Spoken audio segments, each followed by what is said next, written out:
You're listening to From Illumination to Innovation, a revealing and provocative exploration of the rapidly shifting landscape of values, purpose, leadership, and culture, both corporate and social. I'm your host, Stephanie Crain. And I'm your host, Shaniqua Brown.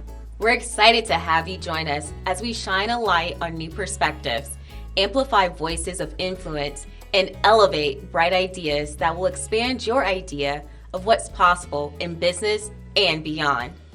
Hi, everybody. Welcome back to our podcast, From Illumination to Innovation. My name is Stephanie Crain, also known as Corporate Mystic, and I'm the owner of Tapas Innovation and one of your hosts.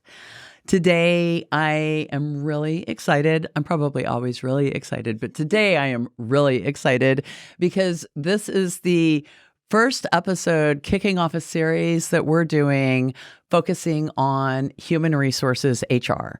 And today's episode is really an exploration and educational learning episode where we're going to look at HR then and now and learn a little bit more about the history of HR, what's happened with it, and how we have come, where we've come to today. We have a fantastic guest, and I'm going to toss it to Shaniqua, my awesome host, and let her tell you all about our guest. Hi, everyone. I'm Shaniqua Brown, the founder and talent strategist of Elevated TA. And today we're here with our esteemed guest, Prudence Pitter. And if you're out there and you've wondered about what is HR, what is the function of HR, this episode is for you. We have Prudence to help us uncover exactly what HR is. Prudence, would you share a little bit about yourself with our audience? Yes. Thank you, Stephanie. Thank you, Shaniqua. It's such an honor to be your first guest to kick off this season. This is really exciting. And I started to be a little bit offended to be the guest to talk about then and now. I'm like, don't age me. But then I'm also honored, right, that I have that experience to share. No I say that to ageism. you, of No, course. I it's know, all in I know. reverence, Prudence. It's all experience. It's all experience, right? But thank you so much again for the opportunity. Been in the HR space for a little over 27 years. Started in not-for-profit, worked my way through hospitality. Spent most of my career in the hospitality space. So I've held global HR leadership roles in hotel groups, in restaurant groups, and most recently, I was with health and fitness for about 5 years. And then COVID led me to tech. So I'm currently in a role in the technology industry for the last 3+ years and have had the pleasure of leading functions that sit in three different geos around the world and all of the things that come with that. So, 27 years ago, in the not-for-profit space today, being in technology and certainly many journeys along the way. Taught HR for about 9 years, developed a couple of courses in HR and taught them, and also spent some time consulting on two different coasts in the United States. So it certainly is a pleasure to talk through some of what I've seen, some of what I've done, and where HR is today. Prudence, you have such a wealth of knowledge and experience, and I love your journey through various industries. Stephanie, I met Prudence a few months ago. She reached out to me on LinkedIn to invite me to the mentoring group that she created. It's the Black female HR professionals, and we meet monthly. And Prudence, each month I feel more motivated. I feel seen, heard, and valued. And I learn more about, I feel like it's a safe space to actually share the things that I don't know about HR and learn from peers. So thank you so much for holding space for us. Yeah, I just want to add to that too, from just, even just what you've told us here, learning about you and everything Shaniqua said. And it's not just your experience. It's not just your wisdom, but you have a passion for what you do, and you really claim and empower other people. You claim that passion and empower other people with it, and I think that gives you just an extra insight that's very valuable, and so I just wanted to honor that because I think that's really awesome. Both. I appreciate you validating that, and thank you, Shaniqua, for sharing what you're getting from the group, because that's certainly the intent. So that makes me so very happy. And I am from the mindset of, let's not complain about what's not there. What can I do to make it available? And while I didn't have strong female leaders, and certainly Black female leaders as mentors until later on in my career, I recognized the value of having that and have had that. But also, I recognize the additional value that it could have made, and the goodness that Mm. could have been available throughout my life if I had that early on. And so being able to provide that space and to have leaders like yourself find value in it, it just warms my heart and motivates me and drives me to continue. Prudence. We can have a separate conversation about like finding mentorship where you're safe and that look like you, that can empower you. Um, because I have plenty of thoughts on that. And I'm just so grateful that you've come into my life. So say thank you. And let's actually segue into this conversation, Prudence. Yes. Because I'm I have excited. Good. I have so many questions. I love history. So this, like preparing for this episode actually just brought out the joy in me. So please forgive me in advance if I'm just like I'm here to clawing at learn. these questions. Honestly, I am I am here to learn. Okay. I am so excited. So there's like so much I want to bring up, but Prudence, let's actually start out with the like foundation of HR. And could you define HR for our audience and it like the functions and how these functions have evolved? Yeah. So last year, I had the pleasure of having pretty much front row seat at the 75th anniversary of the Society for Human Resources Management. And so while I started off in human resources in the 90s when it was personnel, Mm-hmm. I really had a different mindset after leaving the SHRM conference last year. Because it was the 75th anniversary, there was quite a bit of education and history that was brought to that conference, down to how the walls were painted and pictures that were on the walls as Oh, we roamed through the halls and going from session to session. But certainly the history was baked into the core sessions that were on the main stages. So I thought I knew a lot about HR going in. I left learning a lot about the history and what started off in the beginning. So HR as we know it today in human resources and the function on people and strategy and culture, it didn't start off that way when it was personnel. It was very much focused on policy and procedures. And individuals who view HR as the department that hires and fires aren't too far off if they're thinking about back in the day, right? Because that's very much the function of HR. It was very much about who are the people that are needed to do the job, and how do we manage the performance, and when it's not working out, right? What are some of the ways to exit individuals legally? Today, HR is very much a focus on a seat at the table, right? So, Mm, what is the mission and the vision and the values of the organization? And how do the people processes align? So, organizations that are focused on hiring and firing are way behind the times, mm, right? Today, we're really focused on what are some of the ways that we can ensure that we have the right people within the organization? And when we have them, how do we develop them? Because so much is changing around us. So, how are we focused on our people and helping them to level up? And how can we ensure that we're thinking about the whole person?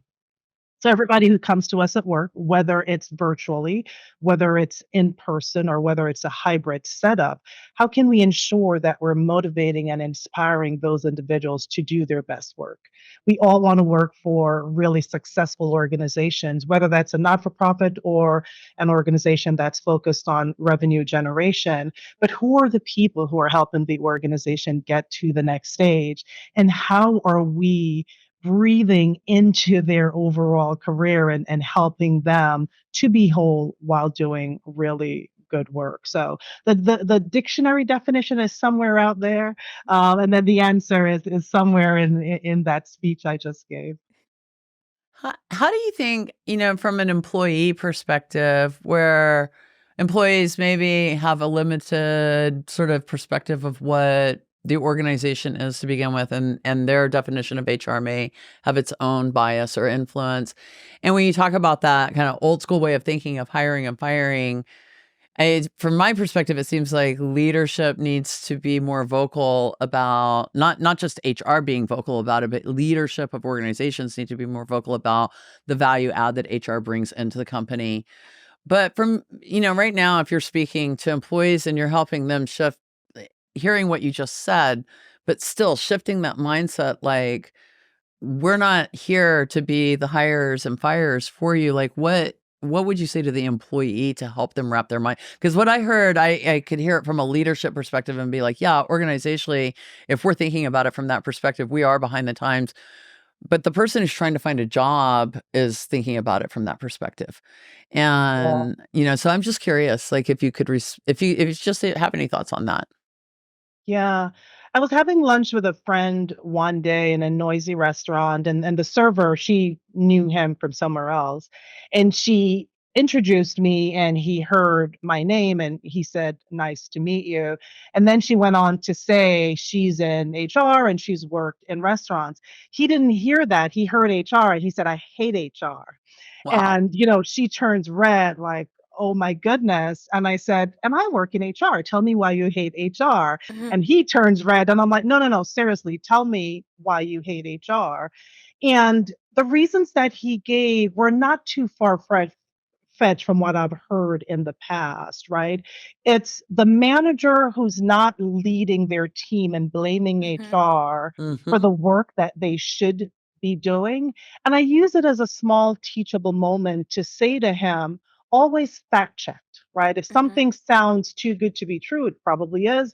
And if something sounds too far fetched, it probably is. Mm. And definitely leverage HR in a way as far as this is not really sitting well with me, right? Really look at HR as not the department that you go to connect as you're coming into the organization. And then along the way, if benefits questions come up, or if there's a situation where you're being exited or you're being, receiving a performance improvement document, but have career conversation, fact checked information, talk through some of the ways that your department can be better. Many times employees think of HR as the department that gives a survey, right? Mm. And Yeah. they're reading, and I've had feedback from individuals and saying, this question is lacking, right? And this is where the question is lacking. So using that moment to teach that gentleman that I met that afternoon to say, go to HR with suggestions, right? We don't have enough people coming to us with suggestions because there are too many people out there saying, I hate HR, right? They're a Mm-hmm. pain in the butt and they wrote me up, not recognizing that we don't have the full picture. We're getting it from somewhere. Share ideas, ask questions. And those are the ways that HR can influence changes that affect employees' lives. So it's really about engagement, like Mhm. really. Absolutely. And proactively, we should be out there as HR leaders on the front line, right? Yeah. Like I'm a foodie at heart. So when I was in restaurants, you didn't have to tell me twice to be out there on the front line. But realistically, right, being a part of when I was in health and fitness, it was so uncomfortable for me to be out on the floor in my workout clothes, right? Like sweating, knowing that I work here and that the employees who work there are seeing me like that. But it was important to me, right? To have them ask me afterwards, what did you think about that class? What did you Mm. think about different things that were happening? And for me to sit in the meetings with my leaders and say, I took a class at 5:45 this morning and the lighting on that side of the parking lot is terrible. Hmm. Mm. So being able to get to know the employees, but also being able to help the organization be better by being on the front lines, help me to be a better HR leader, but I can't be everywhere all at once. So employees engaging helps the organization as well. I really hope all the leaders took a 5:45 a.m. yoga class after you told them that. Maybe not 5:45, but they probably looked at the cameras. It's like they could all use a little like bliss. Okay. Thank you for that. That was actually really insightful, and I appreciate you sharing that with us. That was great. For sure. I was Googling, and excuse me, I am hungry. So I was Googling and so a lot of articles out there are like emphasize 100 years of HR. And I did some digging, found a peer-reviewed article by Fort Hays State University. And they actually pulled back like over 400 years of HR from a lens of labor. And so there were four actual periods that were significant in the sense of labor. There's the pre-industrial period, high performance period. There was bureaucratic, and there's also the paternalistic period, paternalist period.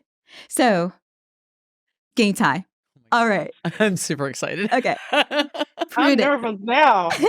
Okay.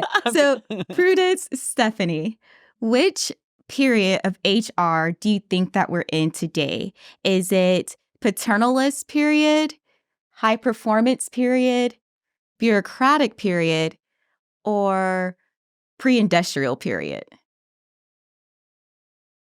I mean, I want to say paternalist, but I feel like we're in the high performance. Which is your final answer? My final answer, paternalist. Okay. Yeah. I'm struggling between the same exact two, paternalist and hyper, but I'm going to go with high performance. Okay. Well, actually, I'm curious about your answers. Like, why? Yeah. Well, for me, I'm going with high performance and in the context of what I see trending as it relates to leaderships, teams, expectations around organizations. Like, how are we able to be high performance individuals? And so I feel like that concept of high performance, which isn't overwork, high performance isn't like burnout, like, because those are kind of the opposite. So that concept of high performance includes kind of whole self-being, so that's why at least in my mind, I feel like maybe we're not there, we're moving into that, but that's sort of why I picked that. I could easily have picked paternalistic because, world. Were you going with the patriarchy? Is that like paternalist? I don't know. So I don't know, but that's my gut went with high performance, and that was why. So what about you, Prudence?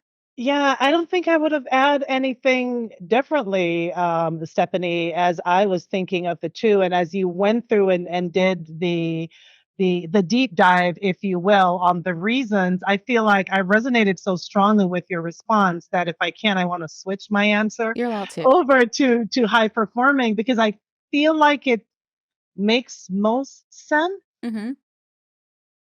for all Well, the things Stephanie said. super curious now, but wow, I thank you. I know. feel so honored. Now I'm like, all right, enough waiting. Tell us. you're both right.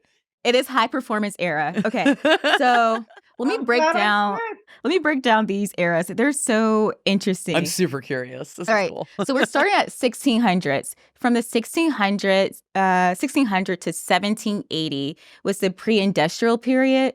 Now think, we're talking about slaves, indentured servitude contracts.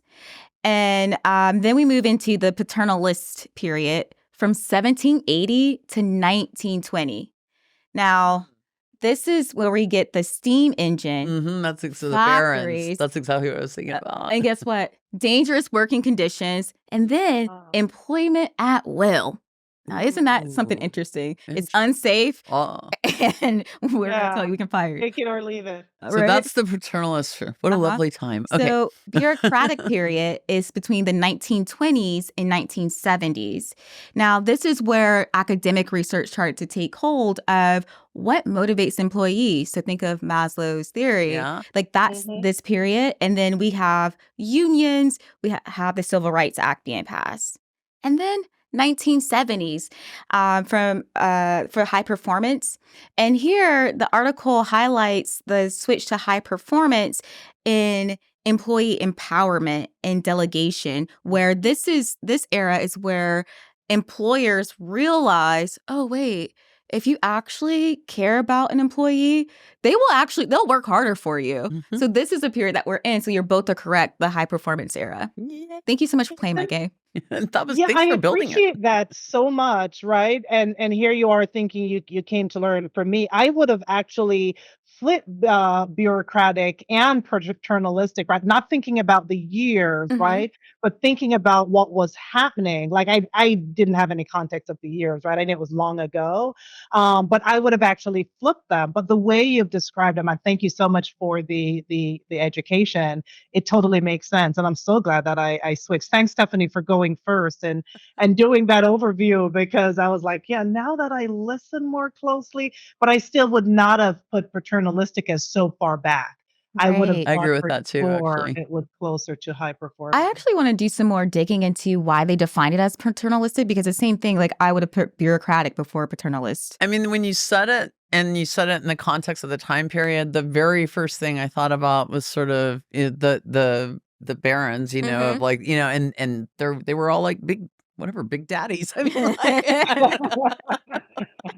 I don't know how else to say. So Yeah. that's just, you know, just seems paternal. I don't know. Right, right. So Prudence, so considering your platform of employee well-being, how do you see like the historical periods influencing current HR practices in promoting organizational health? Yeah. So you said it beautifully when you said employers are starting to recognize that if I treat employees well, they work harder, right? And I say that even to today, I continue to have those conversations. And a peer of mine posted on LinkedIn, it was either earlier this week or sometime last week, that she has a surgery coming up. She's had a lot of health issues over the past few months, and everything that she's been able to accomplish at work while going through that. And I reshared it to my platform because I thought that it just resonated so strongly. And I wanted to share with the leaders who follow me that one, an employee can take care of their health and do really awesome work, right? Both can take place. Mhm. And an employee who feels valued and supported will be able to do both. And I do believe that over time, you talk about safety, right? And at will employment of come if you like, right? And leave if you want, but we're not necessarily as focused on your safety. And then that started to change because employees recognized that they wanted to be in an environment that cared about their safety. Now we're seeing more about the whole person and organizations needing to be more focused on what motivates an employee and what an employee needs to feel whole in and out of the workplace, because what's happening in an employee's life outside of the workplace affects them at work, right? Those employees who are going through a divorce, right? They're coming to work and they're showing up because they need to be at work, but there's a good chance that work is either a distraction for them and you need to make the environment one where they can be productive, or they need to be at work to be out of the other environment that they're in and they're distracted at work. Mhm. So what are some of the ways that employers can promote overall well-being, and not in a prescriptive way, right? Employees who hear employee assistance programs sometimes back away. Normalizing the conversations around therapy and getting help is awesome and it's important. It's also important to normalize conversations around diet, exercise, and sleep. So, Mhm. presenteeism is a real issue in the workplace today, and leaders who are rewarding those who show up can be doing a disservice to the others who are doing really awesome work, maybe remotely, or they're doing awesome work within the regular work hours Mhm. and not necessarily showing up to be seen by others. So for me, what I've seen as far as organizations being more successful today is focusing on the whole individual and recognizing that the person who needs to leave early to go to their child's soccer game isn't performing any less than the other individual Mhm. who's there from 7 a.m. to 7 p.m., or the individual who is taking care of their aging parent at home, right? Doesn't mean that they're not present and that they're not able to do good work. But leaders knowing their employees more is huge, but also too recognizing ways in which the organization can show up and role model behaviors that help everyone in the organization be whole. The first thing that comes into my mind while you're describing all this, it just keeps popping up over and over again, is trust. Like, there has to be trust here in order, even when you talk about, like understanding what motivates the employee, and it's like knowing that motivation is intrinsic and it comes from within. And so what really needs to happen is for employers and organizations and leaders and bosses or what have you to be able to create that level of trust engagement that the employee is willing to share their motivations, and that they have to be heard, that you have to be heard. Like, what motivates me and you may be very different things, and they may still be very, like, manageable. They may still, but to make an assumption that, everybody is, generalized in what motivates them, or for us to always assume it's an externalized thing, I think is sort of we don't get a lot out of it. And so building that trust between HR and the employee, and then also employees and their bosses. I mean, I think that there's a lot there. And so I'm just curious, like, how does that happen in an environment that hasn't necessarily been practicing that in their culture? Like, from your perspective and the way that HR has been able to evolve, what are things that businesses can do to start developing cultures of trust and cultures where employees are centered in that space? Yeah. So what I heard you talk about there was psychological safety, right? Yeah. So who are the Thank you. leaders that I've had I've had some really good leaders throughout my career, and I've had leaders that have not been as great. And I've been a leader where I would say my employees would really describe me as a role model. And there were times that I was not being a great role model when I was a leader, right? So there's certainly an evolution through that. But the times that I have been the best leader and when I've enjoyed the relationship with a leader is when there was psychological safety, Yeah. right? When I could go in and say, this has been a terrible week, right? My sleep was really affected because I'm really worried about my grandparents and their ailing health, right? Mhm. Or I had to travel back and I missed my, like, being vulnerable and being able to share the reasons why I might not be showing up for as my regular self at work. Having a leader where I know that I can share that and it's not held against me is really important. And creating that space for my employees as well has really been important. And the way to do that is to be a role model, right? To be vulnerable and to share. And not everyone is comfortable sharing in the same ways, but leaders have to recognize that you're on somewhat of a stage as a leader. Others are looking to you, and you're nonverbal or sometimes stronger than your verbal. So, what are you choosing to share, and how are you choosing to show up, and how you're making it okay for others to do the same. So, as a leader, I ensure that I share and then ask the question, right? So to go in and ask the question and expecting others to share is sometimes difficult for others because one, you're a leader, and two, you're in HR, and many employees don't know what to do with you. And it's kind of like, are you human? Are you not? So the more you can kind of show that you're human and share information about ways in which you struggle with your sleep, right? Or you make time for exercise, or you are worried about your grandparents' ailing health, and then invite others to share, the more they can share about them. And validation is also key. Mm. Having a team where everyone on the team are parents and they understand each other, that doesn't happen as often, right? We all come from different walks of life. So you have the one individual who's really training for a marathon, right? And it's important that they run in the morning and at the end of the day, and they need a certain amount of calories, and they're really focused on working certain number of hours, having the time on the outskirts to get their nutrition and their exercise. You have the others who are the parents, right? Needing to make time for the family, and you have the others who are taking care of ailing parents. You also have individuals who are going through really serious health conditions, and they do not want to share, but it's important that they make time for their recovery and for their treatment. And so a leader recognizing that what's important to them, as you had said before, is not necessarily the same for the entire team, but celebrating each individual at whatever level they're willing to share will normalize the conversations, and employees won't feel as if only the exercisers get celebrated or only the parents Right. get a break, but that their leader cares about them as an Mhm. individual and what's important to them. And leaders, it's important to show up as individuals in one-on-one Mhm. and as a leader in the team meeting, Hmm. right? Not everyone will show up the same way with their peers present, but a leader who makes space for everyone in the group setting, but also makes space in one-on-one would help to build that psychological safety across the entire team.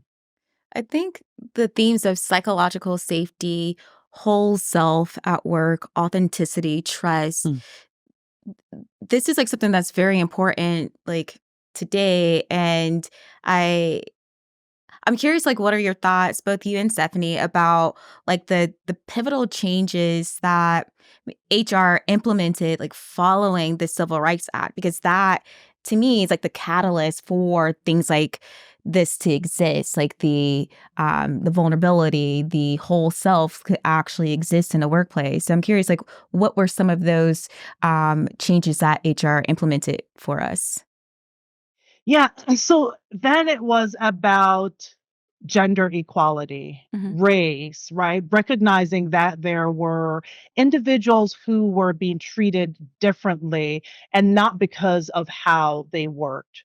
And we've seen over the years where that has evolved, right? So in the beginning, it was very much about gender and race and age, right? Being over 40. And over time, we have seen so much more that has been added on to protected classes in the workplace.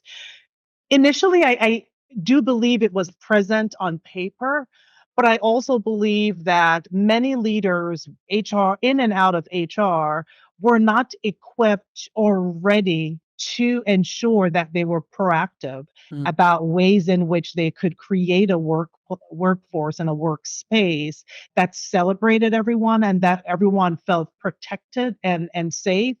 Over time, unfortunately, due to lawsuits, right? We've seen so many lawsuits that have come over the years, some that we've seen publicly and some that have been more private, that are specific to the Civil Rights Act and how organizations are not adhering to the Civil Rights Act. But I think now we're seeing organizations be more proactive, and they're starting at the initial stage as far as attracting talent. Mm, How much are they being transparent about the type of talent that they want within the organization, and whether or not they have different processes in place? It might be an affinity group to mhm, help employees recognize ways in which they can feel connected once they are a part of the organization. I think it's still an evolution. yeah. Some days I feel as if we make two steps forward and one back. We've come a long way. We have a very long way to go. My prayer is that my children will exist in a workplace that is further along for them than it is for me. But we Mhm, continue to see ways in which women are treated different in the workplace, right? Individuals who are over a certain age are also treated different mhm, in the workplace. Different races are treated differently, and it's because organizations are not educating employees and leaders enough. There's a lot of leadership training out there. A lot of it is self-directed right now. mm. There's not enough all staff training about Yes. educating everyone about how to treat each other. And these are the same individuals who move into leadership roles later on with the same bad habits. So while I see that we have come a long way on paper, the reality is that some organizations are further along than Mhm. others, and we still have a long way to go. Stephanie, you had a question about like DEI? Well, I mean, I do, especially in the context of, I mean, we live in a state that I don't think I'm misstating this to say that we just illegalized DEI. You're correct. Right, Yeah. that's right. Us in I'm sorry. Florida. I'm not always like super politically smart in these ways, but It's Texas and Florida both. so Texas and Florida, but so it's illegal, and literally the result of that, just watching local news, even the results are entire departments being laid off, groups being unfunded, work that's been done being undone, and so I just wondered what your thoughts were on that. When especially, and I'll say this too, if you look at studies from anything from Harvard Business Review, peer-reviewed studies, Forbes, DEI is listed always as one of sort of the top from an employee experience and an employee expectation, this ideal of inclusivity, and that there's going to be equanimity in an organization, equality, all of this is very important to people. So it does really feel like not just a step back, but like I'm falling off of a cliff back. So I was just curious Yeah. your thoughts on that, or if my thoughts on that are, Yeah, anyone. It sends such a depressing message, right? That number one, we're having the conversation, and number two, we think that even though we haven't made strides, we should kind of take this off the table. It's training. When you think about training within organizations, right? You think about budget being cut. It's like, we're not going to train anyone. Let's cut the training budget, right? That's the first um, budget to go. And in organizations where I've been a part of, where conversations are about cutting the training budget, I usually make sure that I talk about the return on the investment. And I know there are people out there who are much more influential than I am, much smarter than I am, who are likely having similar conversations about return on the investment, right? And why it's important to have a diverse workforce, and why it's important to focus on diversity, and the fact that their voices aren't being heard in a way where entire states are reversing work that has already been done. It's the word that I think of is depressing, right? It's really depressing to think that. I applaud the organizations who are doing the right thing, and who are listening to their employees, who are making space for leaders to continue to be educated on what it means to have a diverse workforce. I love the fact that many leaders who in past times didn't make space for diversity now have children who have understand diversity, have diverse friends or partners who are educating their leaders. I've had multiple leaders this year alone who've said, my son educated me, my daughter educated me, my neighbor educated me. And so it's not only about what's happening in the workplace, and many times leaders are hearing stronger voices externally than internally. My hope is that those who have influence will continue to drive the message. I believe every head of DEI should be a white man. I believe that those are the individuals who should get educated, who should drive the discussion around diversity, and surround themselves with individuals who will educate them. I think it's so self-serving to have, and I love all my Black sisters who are heads of DEI and Black brothers. It's not the same as having a white man driving the conversation. And I recognize this is a public platform, and this will get repeated, but I've said it before as well. And I do believe that if we had a white man who is saying that I am the head of DEI for this massive, name the organization, we would be further along, and it would help the message be received in places that it's not being received right now. And they possibly still will have more funding. Possibly funding wouldn't be cut if it was led by a white man. I want to applaud your courage and just stating the truth and the facts about the way the world works and the way things are. And I think that there are examples that we could even look at where, when a white man has stepped forward and really, owned and owned that message and modeled it as well, that it makes a difference. It does make a difference. And, so Yeah, I agree with you. I mean, I think there's an accountability element there. And I think for business owners that are really, because to your point about the younger generation, their tolerance level for this will be much less, Yeah. and they also, I think they kind of approach this whole process a little bit more fluidly than we probably are comfortable with in a lot of ways, in terms of how they approach the structure of corporate structure and how they are valued within corporate structure and all of these things. I believe they will push a lot of changes, regardless of the resistance around it, because, they are going to be the workforce. Correct. And they are looking at things differently. So, we have a lot to learn from them for sure. But it's, I think that leaders today who are resisting these types of issues, they are really doing it to their detriment. I mean, they are. They're diminishing opportunity at levels that they literally don't comprehend. And I guess that's the problem. They literally don't comprehend it. So, Yeah. Prudence, Yeah. do you have time for one last question? I do. Okay. So, how can HR professionals further demonstrate their commitment to actually enhancing employee well-being and boosting organizational performance? Role modeling. I truly believe that any leader or any individual or department who has visibility should use it wisely, Mm, right? How are you showing up? We all have important messages to deliver. We all have important strategic business initiatives to drive. But how are we starting and how are we showing up? Being vulnerable, if there's a newsletter that a leader has, incorporate something personal in that newsletter, incorporate a piece of advice, ensure that we help employees recognize that it's not about only about the work that they do, it's also about them and them being whole. So I truly believe that every leader and every individual in HR should be a role model, and to the extent that one is comfortable in sharing personally, share. And when not comfortable sharing personally, share somebody else's story, right? right. Someone that you admire that taking care of themselves, Yes.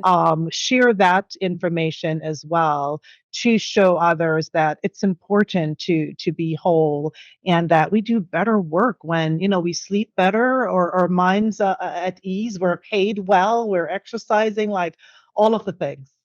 all of the things. That's so wonderful. I love I'm someone who is a role model leader, and I love seeing other people exhibit that because it's difficult to tell someone to get someone to buy into a vision that they haven't seen, heard, or experienced. So to lead by example, I think that's beautiful, and I can contest that you do that in our relationship. So thank you. Thank you, Shaniqua. I have a question for the audience, you all out there. Think about your last interaction with HR. What was it like? And what was the impact? Did the impact or that experience change your perception of HR? And I ask this question because we see a lot of posts externally and just gripe from I guess there's a lot of distrust from individuals about HR. So I'm curious, if we actually sit and think about that experience, what was it like? And after hearing you speak about what HR is in the history of HR, I wonder if that makes a change in the way that we perceive HR. I sure hope so. I sure hope so. Thank you, Shaniqua. Yes. Well, Prudence, where could our audience find you on social? Do you have any handles to share?